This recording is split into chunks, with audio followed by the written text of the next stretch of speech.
Thiruvananthapuram Pettah railway സ്റ്റേഷനിലാണ്.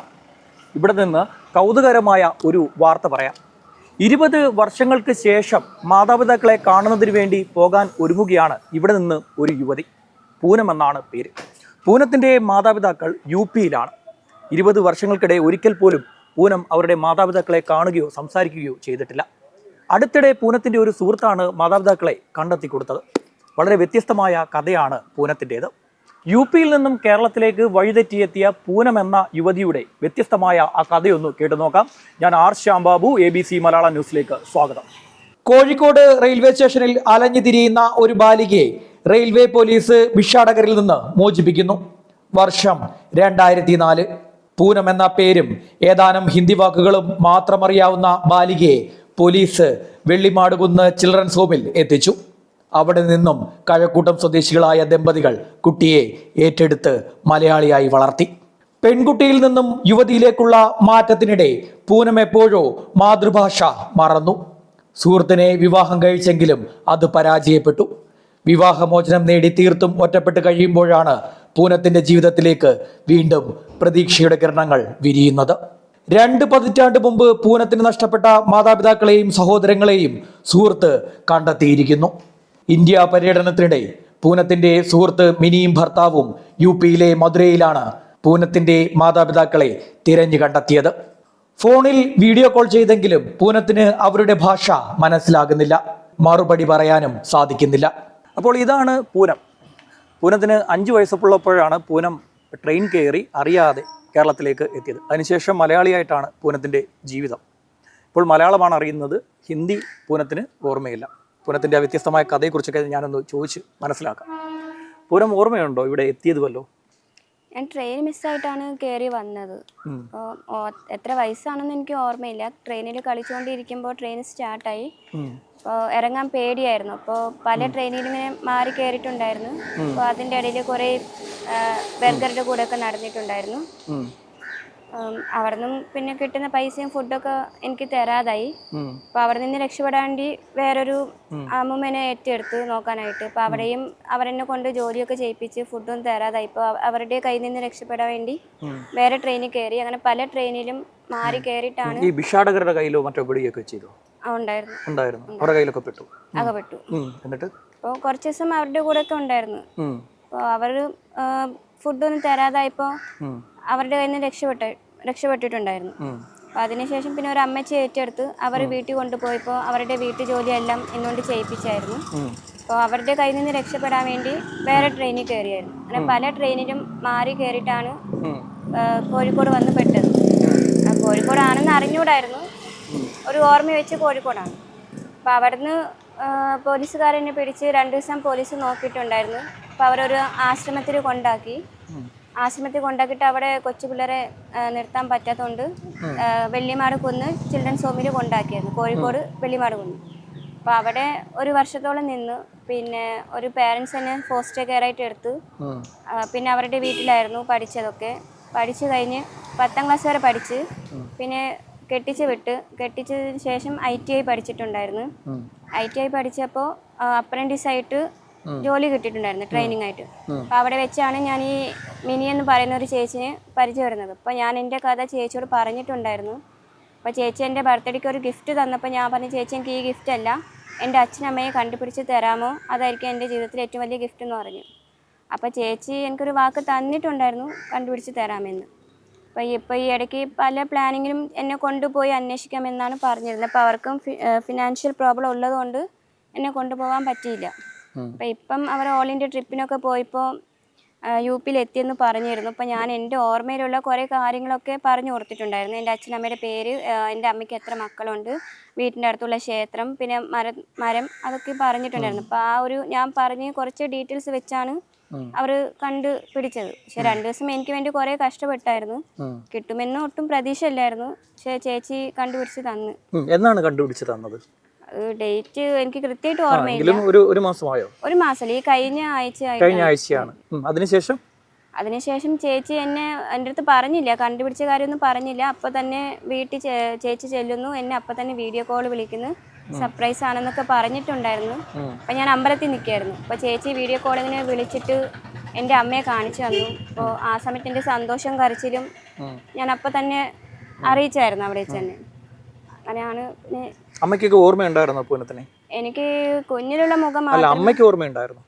അമ്മയ്ക്ക് ഓർമ്മ ഉണ്ടാവുമെന്ന് എനിക്കറിയില്ല. പക്ഷെ അമ്മ ഇങ്ങനെ പറഞ്ഞായിരുന്നു, ഞാൻ മിസ്സായി പോയ കാര്യങ്ങളൊക്കെ പറഞ്ഞായിരുന്നു. അമ്മ പറഞ്ഞായിരുന്നു. മറ്റു മിനി ചേച്ചിയോട് പറഞ്ഞിട്ടുണ്ടായിരുന്നു. അപ്പോൾ എൻ്റെ കുഞ്ഞിലുള്ള ഒരു ഫോട്ടോ ചേച്ചി കാണിച്ചു കൊടുത്തായിരുന്നു. അപ്പം അമ്മയ്ക്ക് അത് മനസ്സിലായി. അത് ശരി. എന്നിട്ട് അമ്മ എന്ത് പറഞ്ഞു? അമ്മ പറയുന്ന വല്ലതും മനസ്സിലാവുന്നുണ്ടായിരുന്നു? എനിക്ക് ഹിന്ദി ലാംഗ്വേജ് ആയതുകൊണ്ട് അത്രയും മനസ്സിലാവുന്നില്ല. പിന്നീട് ട്രാൻസ്ലേറ്റ് ചെയ്തു. ട്രാൻസ്ലേറ്റ് മിനി ചേച്ചിയാണ് പറഞ്ഞത്. പിന്നെ പൂനത്തിനെ കണ്ടപ്പോൾ ഒരു ഹാപ്പി ആയോ? സന്തോഷമായിരുന്നു അവർക്ക്? അമ്മയ്ക്കും അനിയനാണെങ്കിൽ നല്ല കരച്ചിലായിരുന്നു. 20 വർഷങ്ങൾക്ക് ശേഷം അനിയത്തിയെ കിട്ടിയതിന്റെ ഒരു സന്തോഷം വീട്ടുകാർക്കും ഉണ്ടായിരുന്നു. ഇതിപ്പോൾ ട്രെയിനിന്റെ ആപ്ലിക്കേഷൻ ആണ്, ടിക്കറ്റിനുള്ള ആപ്ലിക്കേഷൻ ആണല്ലേ? അതെ അതെ. തിരിച്ചു പോകാൻ അവിടേക്ക് പോകാൻ നോക്കുന്നു. അവിടെ പോയിട്ട് പിന്നെ ഇങ്ങോട്ട് തിരിച്ചു വരും? ഇവിടെ നിൽക്കണമെന്നാണോ? അവിടെയാണോ? ട്രിവാൻഡ്രത്ത് തന്നെ നിൽക്കണം. ഇപ്പം ജോലിയൊന്നുമില്ല, ഒരു വാടക വീട്ടിലാണ് താമസിക്കുന്നത്. അപ്പോൾ പെർമനന്റ് ആയിട്ട് ഒരു ജോലിയും വേണം, ഒരു അഡ്രസ്സും വേണം, വീടും വേണം. അപ്പോൾ ഈ കേൾക്കുന്ന പ്രേക്ഷകരോട് പറയാം, പൂനത്തിന് ഇപ്പോൾ ജോലിയില്ല, എന്നാൽ പൂനത്തിന് കേരളത്തിൽ ജീവിക്കാനാണ് താല്പര്യം. ഇപ്പോൾ കേൾക്കുന്ന ആർക്കെങ്കിലും പൂനത്തിനൊരു ജോലി നൽകാൻ സാധിക്കുമെങ്കിൽ അത് നൽകണം. പൂനം ITI അല്ലേ? അതെ, DTP ഓപ്പറേറ്റർ ആണല്ലേ? അപ്പോൾ അതൊക്കെ പഠിച്ച് പാസ്സായ കുട്ടിയാണ്. ആരെങ്കിലും പ്രേക്ഷകർ ഇത് കാണുന്നുണ്ടെങ്കിൽ ഒരു ജോലി പൂനത്തിന് നൽകാമെങ്കിൽ നൽകണം. പിന്നീട് ഇനിയിപ്പോൾ അമ്മയെ പോയി കണ്ടിട്ട് ബാക്കി പ്ലാൻ എങ്ങനെയാണ്? അവിടെ അമ്മയെ കണ്ടിട്ട് ഇപ്പം ട്രിവാൻഡ്രത്ത് തന്നെ ഒരു വീടൊക്കെ സെറ്റ് ആയി കഴിഞ്ഞാൽ അവരെ വീട്ടിൽ കൊണ്ടുവന്ന് നിർത്താനാണ്. ഇവിടേക്ക് കൊണ്ടുവരാൻ. അവിടെയൊക്കെ ഒരു സാമ്പത്തിക സ്ഥിതിയൊക്കെ എങ്ങനെയാണ്? വീട്ടിലാകെ ഒരു റൂമേ ഉള്ളൂ. ഇപ്പൊ അവിടെ എനിക്ക് സ്റ്റേ ചെയ്യാനൊന്നും പറ്റത്തില്ല. ഇപ്പൊ ഈ 20 വർഷം കേരളത്തില് വളർന്നു പഠിച്ചതുകൊണ്ട് എനിക്ക് ഇവിടുത്തെ സാഹചര്യം ഒത്തുപോകാൻ പറ്റുന്നുള്ളൂ. നാട്ടിലാണെങ്കിലും പോയി അവിടെ ഒരാഴ്ച 2 ആഴ്ച വരെ കൂടെ നിൽക്കാനേ പറ്റുള്ളൂ. പിന്നെ ലാംഗ്വേജ് മെയിൻ ആയിട്ട് പ്രശ്നമാണ്. അവിടെ ഇപ്പൊ എല്ലാവരും ഉണ്ട്, ബന്ധുക്കളും ഉണ്ട്, അച്ഛൻ, അമ്മ, ചേച്ചി, ചേട്ടൻ, അനിയൻ എല്ലാവരും ഉണ്ട്. അവിടേക്ക് വരാൻ അവർ വിളിക്കുന്നുണ്ടോ? തീർച്ചയായിട്ടും വിളിക്കുന്നുണ്ട്. സ്ഥിരം വിളിച്ചോണ്ടിരിക്കുകയാണ്. എല്ലാ ദിവസവും വിളിക്കുന്നു. അമ്മയുടെ അച്ഛൻ്റെ ഒക്കെ ഫോട്ടോ ഉണ്ടോ? ഒന്ന് കാണിക്കാമോ? കാണിക്കാം.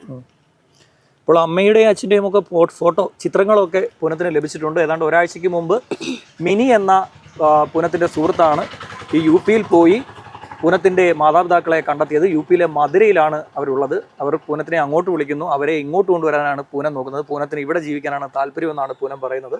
അപ്പോൾ പൂനത്തിൻ്റെ മാതാപിതാക്കളുടെ ചിത്രങ്ങളൊക്കെ നമുക്കൊന്ന് കണ്ടു നോക്കാം. വളരെ വ്യത്യസ്തമായൊരു കഥയാണ് ഇത്. ഏതാണ്ട് 20 വർഷങ്ങൾക്ക് ശേഷം 5ാമത്തെ വയസ്സിൽ ട്രെയിൻ മാറി കയറി കേരളത്തിലേക്ക് വരിക, അതിനിടെ പല ഭിക്ഷാടകരുടെ കയ്യിൽപ്പെടുക, അവരിലൊക്കെ രക്ഷപ്പെടുക. അപ്പോൾ ഇതാണോ? ഇതിലേതാണ് പൂനം? ഇതാണ് പ്രേക്ഷകരെ കാണിക്കുന്നുണ്ട്. ഇതാണ് പൂനം. ഈ ചിത്രത്തിൽ അവരുടെ ഫാമിലി ചിത്രമാണ്. അതിൽ ഈ ഏറ്റവും ചെറിയ കുട്ടി അല്ലേ? കയ്യിലിരിക്കുന്ന ഒരു കുട്ടിയുണ്ട്, അതാണ് ഏറ്റവും ചെറുത്. പക്ഷേ അത് അനിയൻ. ഇതാണ് പൂനം. ആ ഫാമിലി ചിത്രത്തിൽ, കുടുംബ ചിത്രത്തിലുണ്ട്. ഈ വൈറ്റ് ഡ്രസ് ഇട്ടിരിക്കുന്നതാണ്. അപ്പോൾ ഒരു വേറെ സഹോദരങ്ങളുണ്ട് അല്ലേ? സഹോദരനും ചേച്ചിയുമുണ്ട്. ഇപ്പോൾ സഹോദരന് ചാറ്റ് ചെയ്യുന്നുണ്ടോ വാട്സാപ്പിൽ? അനിയനായിട്ട് മെസ്സേജ് ഇടുന്നുണ്ട് ഹിന്ദിയിൽ. അപ്പൊ ഞാനത് മലയാളത്തിലോട്ട് ട്രാൻസ്ലേറ്റ്. അതുണ്ടോ അതിനകത്ത്? ഇതിലുണ്ടോ അതൊക്കെ?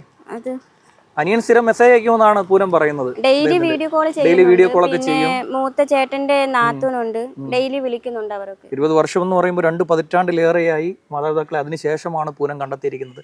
നമ്മൾ ഈ സിനിമകളിലൊക്കെ കണ്ടിട്ടുള്ള കഥ പോലെയാണ് പൂനത്തിന്റെ കഥ. ഡീറ്റെയിൽഡ് ആയിട്ടൊക്കെ ചോദിക്കണമെങ്കിൽ മിക്കവാറും ഒരു സിനിമ തന്നെ എഴുതാൻ സാധിക്കുമെന്നാണ് തോന്നുന്നത്. കാരണം പല ഭിക്ഷാടകരുടെ കയ്യിൽ പൂനം പെട്ടിരുന്നു. അവർ ഉപദ്രവിക്കാൻ ശ്രമിച്ചു, ജോലി ചെയ്യിപ്പിച്ചു, അവിടെ നിന്നൊക്കെ ഓടി രക്ഷപ്പെട്ടു. അനിയൻ മെസ്സേജ് ഒക്കെ അയച്ചിട്ടുണ്ട് കേട്ടോ. അനിയൻ അയച്ചിരിക്കുന്ന മെസ്സേജുകളാണ്. അനിയൻ, അതിലെ പേര് അനിയൻ ആകാശ് എന്നാണ് അദ്ദേഹത്തിൻ്റെ പേരെന്ന് മനസ്സിലാക്കുന്നു. അതിലൊരു ലവിൻ്റെ ഒരു ചിഹ്നമുണ്ട്. അപ്പോൾ ഇങ്ങനെ കുറേ സംഭവങ്ങളൊക്കെ അയച്ചു കൊടുത്തിട്ടുണ്ട്. അപ്പോൾ ഇതൊക്കെ ആര് പറഞ്ഞു തരും? ഈ ഹിന്ദി ഭാഷയൊക്കെ എന്താണ് അയച്ചിരിക്കുന്നതെന്നൊക്കെ? അല്ല, ഞാൻ മലയാളത്തിൽ ട്രാൻസ്ലേറ്റ് ചെയ്ത് അയച്ചു കൊടുക്കും. അത് ശരി. അപ്പോൾ വളരെ സന്തോഷമാണ് അനിയനോടൊക്കെ സംസാരിക്കുമ്പോൾ അല്ലേ? ജീവിതത്തിൽ ഒറ്റപ്പെട്ടു പോയി എന്നുള്ള ഘട്ടത്തിലാണ് പെട്ടെന്ന് മിനിയെ എന്ന് പറയുന്നത്. പിന്നെ മിനി ചേച്ചിയുടെ ഹസ്ബൻഡ് വിഷ്ണു ചേട്ടനും, അവർ രണ്ടുപേരോടാണ് കൂടുതലും നന്ദി പറയാനുള്ളത്. വിഷ്ണു എന്ത് ചെയ്യുന്നു? ചേട്ടന് കൺസ്ട്രക്ഷൻ. മിനിക്ക് ഇതുപോലെ അവര് കേരള വാട്ടർ അതോറിറ്റിയിൽ വർക്ക് ചെയ്യാണ്. ഈ മിനിയോടാണ് ശരിക്കും നന്ദി പറയേണ്ടത് കേട്ടോ. ഒരു മലയാളിയായ യുവതിയാണ് മിനി എന്ന് നമുക്ക് മനസ്സിലായി. മിനി ഇപ്പോൾ എവിടെയുണ്ടെന്ന് പറഞ്ഞാൽ പൂരത്തിന് അറിയാൻ പറ്റും. മിനിയെ എളുപ്പത്തിൽ നമ്മളിപ്പോൾ കണ്ടെത്താനൊന്നും ശ്രമിക്കുന്നില്ല. പിന്നീട് മിനിയിലേക്ക് നമുക്ക് പോകാം. എന്തായാലും വളരെ വ്യത്യസ്തമായ ഒരു കഥയാണ് നമുക്ക് കേൾക്കാനുള്ളത്. ഇപ്പോൾ 11 മണിക്ക് അവിടെ റിസർവേഷൻ്റെ കൗണ്ടർ ഓപ്പൺ ചെയ്യും. അവിടെ നിന്ന് പൂനം ടിക്കറ്റ് എടുക്കും. ഇപ്പോൾ ഇനിയും ടിക്കറ്റ് ലഭിക്കുമെന്നുള്ള കാര്യത്തിൽ ഒരു ഉറപ്പൊന്നുമില്ല. പക്ഷേ ടിക്കറ്റ് ലഭിച്ചാൽ ഉടൻ തന്നെ UP-യിലേക്ക് പോകും. നാളത്തേക്കാണ് എടുത്തിരിക്കുന്നത്. നാളെ തന്നെ കിട്ടിയാണെങ്കിൽ നാളെ തന്നെ പോകും. അമ്മയും അച്ഛനെയും ഒക്കെ കാണുന്നതിന്റെ ഒരു സന്തോഷമുണ്ടോ ഉള്ളില്? എത്രയും പെട്ടെന്ന് അവിടെ ചെന്നാൽ മതി. അവരെയൊക്കെ ഒന്ന് കണ്ടുമുട്ടണമല്ലേ? ഒരു വാക്ക് പോലും ഹിന്ദിയിൽ ഓർമ്മ കിട്ടുന്നില്ല. ഇല്ല, ഞാൻ ഹിന്ദി ഇപ്പം അനിയനായിട്ട് സംസാരിച്ചപ്പോ കുറച്ചൊക്കെ പഠിച്ചു തുടങ്ങി. ഈ ഒരാഴ്ച കൊണ്ട്. എന്നാലും മൊത്തം പഠിച്ചില്ല, കുറച്ചൊക്കെ മനസ്സിലാവുന്നു. അപ്പോൾ നമുക്ക് ടിക്കറ്റ് കൗണ്ടറിലേക്ക് തുറക്കാറായെന്ന് തോന്നുന്നു. അങ്ങോട്ട് നടക്കാം. അപ്പോൾ പൂനത്തിന് ടിക്കറ്റ് കിട്ടട്ടെ എന്നാണ് നമ്മളും ആഗ്രഹിക്കുന്നത്. പൂനം എത്രയും പെട്ടെന്ന് അമ്മയും അച്ഛനെയും ഒക്കെ കണ്ടുമുട്ടട്ടെ. ഈ ജീവിതത്തിലൊക്കെ ഒറ്റപ്പെടുന്ന സമയത്ത് ഇതുപോലെയുള്ള പെട്ടെന്ന് ഒറ്റപ്പെട്ടു പോയി എന്ന് പൂർണ്ണമായും തോന്നുന്നവരോട് നമുക്ക് പറയാനുള്ളത്, പൂനത്തിന് സംഭവിച്ച പോലെ പെട്ടെന്ന് ജീവിതത്തിൽ മറ്റൊരാൾ പെട്ടെന്ന് കടന്നു വരുന്നു, അയാൾ സ്വന്തം മാതാപിതാക്കളെ കണ്ടെത്തി കൊടുക്കുന്നു. അതുപോലെ ഈ ഒറ്റപ്പെട്ടു പോയി എന്നൊക്കെ തോന്നുന്നവർക്കും ഇതുപോലെ ആരെങ്കിലുമൊക്കെ പെട്ടെന്ന് വന്നു ചേരും. അതുകൊണ്ട് ഒറ്റപ്പെട്ടു പോയി ഡിപ്രഷൻ അടിച്ചൊന്നും നടക്കരുത്. ഇത് പൂനത്തിൻ്റെ ഒരു കഥ കേൾക്കുമ്പോൾ വളരെ വ്യത്യസ്തമായുള്ള ഒരു കഥ, അതുപോലെ തന്നെ വളരെ ഫീൽ ഗുഡ് മൂവി കണ്ട ഒരു സുഖം ഈ പൂനത്തിൻ്റെ കഥ കേട്ടപ്പോൾ നമുക്കുണ്ട്. പൂനത്തിനെയും കൊണ്ട് ഞാനിപ്പോൾ പോകുന്നത് ആ റെയിൽവേ ടിക്കറ്റ് കൗണ്ടറിലേക്കാണ്. അവിടെ റിസർവേഷനിൽ നിൽക്കാൻ പോവുകയാണ് പൂനം. അപ്പോൾ പൂനത്തിന് ടിക്കറ്റ് ലഭിക്കട്ടെ, നാളെ തന്നെ പോകാൻ സാധിക്കട്ടെ എന്ന് ഞാൻ പൂനത്തോട് ആശംസിക്കുകയാണ്. അപ്പോൾ ടിക്കറ്റ് കൗണ്ടറിലേക്ക് നന്ദി പൂനം. ശരി, അപ്പോൾ നല്ലൊരു യാത്ര നേരുന്നു. പോയി തിരിച്ചു വരുമ്പോൾ നമ്മൾ വീണ്ടും കണ്ടു. ഓക്കെ. ജനിച്ച വീടും പരിസരവും ഒക്കെ പൂനത്തിന് ഒരിക്കൽ കൂടി കാണണം. അമ്മയുടെ അരികിലിരിക്കണം. 20 വർഷത്തെ തൻ്റെ ജീവിതത്തെക്കുറിച്ച് അവരോട് പറയണം. കേരളത്തിലേക്ക് മടങ്ങി വരുമ്പോൾ അവരെയും കൂടെ കൂട്ടണം. ഒരു യാത്രയ്ക്കൊരുങ്ങുകയാണ് പൂനം. 5ാമത്തെ വയസ്സിൽ പ്രാണരക്ഷാർത്ഥമാണ് പൂനം ഈ പാളങ്ങളിലൂടെ കേരളത്തിലേക്ക് ഓടിയെത്തിയത്. ഇപ്പോൾ പൂനം തിരിച്ചു പോകാൻ ഒരുങ്ങുകയാണ് കൃത്യമായ ഒരു ലക്ഷ്യത്തോടെ. 20 വർഷങ്ങൾക്ക് ശേഷം മാതാപിതാക്കളെയും സഹോദരങ്ങളെയും ഒക്കെ കാണാമെന്ന സന്തോഷത്തോടെ. ക്യാമറമാൻ പ്രണവിനൊപ്പം R Shyambabu, ABC Malayalam news. കൂടുതൽ വാർത്തകളും വിശേഷങ്ങളും നിങ്ങളിലേക്ക് എത്താൻ ABC മലയാളം സബ്സ്ക്രൈബ് ചെയ്യുക, ബെൽ ബട്ടണും അമർത്തുക.